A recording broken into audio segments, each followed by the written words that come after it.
All my friends are toxic, all ambitionless, so rude and always negative. I need new friends, but it's not that quick and easy, or I'm drowning, let me free. I'm better off all by myself, though I'm feeling kinda empty without somebody else. So I hear you crying out for help, but you never showed for me when I was ringing your cell phone. No, you don't know how it feels to be alone, baby. Oh, I'll make you know, I'll make you know.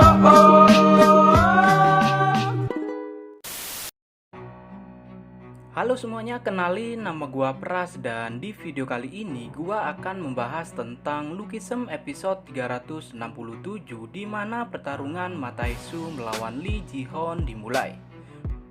Buat kalian yang ingin membaca komik versi Indonesia, gua saranin kalian membaca di situs website irregularmanhwa.my.id.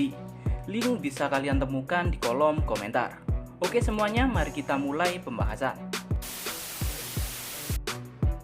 Scene awal diperlihatkan Seok dan Jin yang mendobrak pintu ruangan di dalam gedung klub. Ternyata di sana hanya ada seorang bawahan yang bersembunyi di balik meja. Kemudian Park Hyung Seok menanyakan kepada bawahan itu di mana Park Ji-ho berada.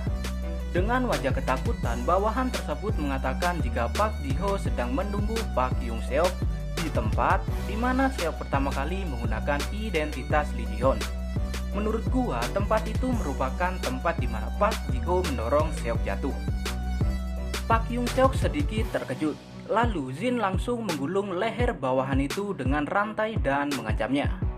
Lalu Seok menyuruh Jin berhenti melakukan itu dan akan segera pergi untuk menemui Park Ji-ho sendirian. Jin sedikit khawatir karena Seok ingin pergi menemui Park Ji-ho. Akan tetapi Park Hyung Seok mengatakan jika itu merupakan pertarungan terakhirnya. Kini scene berganti di mana Yoon Seong yang terkapar sudah siuman dari pingsannya. Saat itu Yoon Seong melihat seniornya yang sedang dihadang oleh orang yang tidak dikenalinya. Yap, orang itu merupakan Lee Ji-hoon. Karena menghalangi jalan, Ma Tae-soo langsung meninju Lee Ji-hoon dengan keras.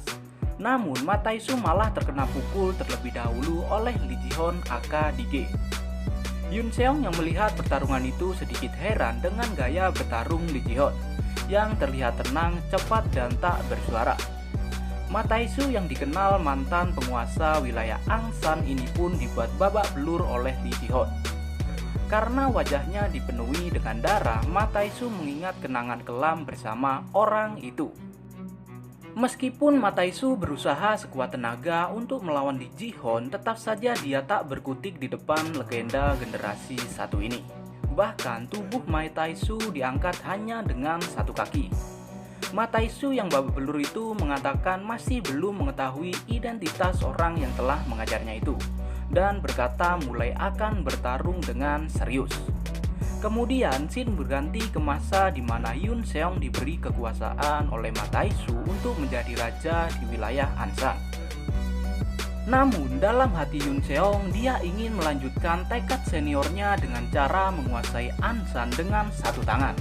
Dia yakin dia juga bisa sekuat seniornya.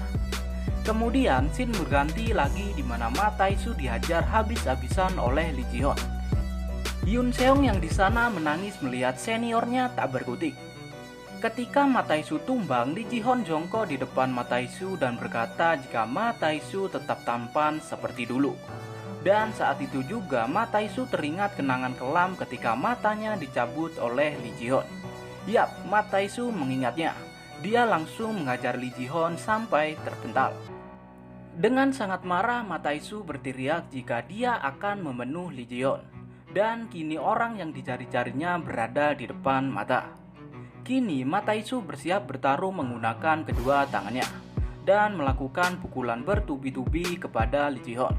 Dengan santai Lee Ji-hoon mengatakan jika wilayah Incheon, Busan dan Ansan kala itu tak patuh. Oleh karena itu generasi pertama harus dilenyapkan. Dan saat itu Lee Ji-hoon berkata akan benar-benar menyelesaikannya. Scene berganti ke Seok yang pulang ke rumahnya untuk berganti seragam dan menemui Park Ji-ho. Seok sedikit bingung mengapa Park Ji-ho melakukan semua ini. Dirinya juga mempertanyakan masalah mereka berdua. Tapi di akhir episode kali ini, Seok dan Park Ji-ho mengatakan jika untuk menyelesaikan masalah ini, salah satu dari mereka harus mati. Episode kali ini pun selesai.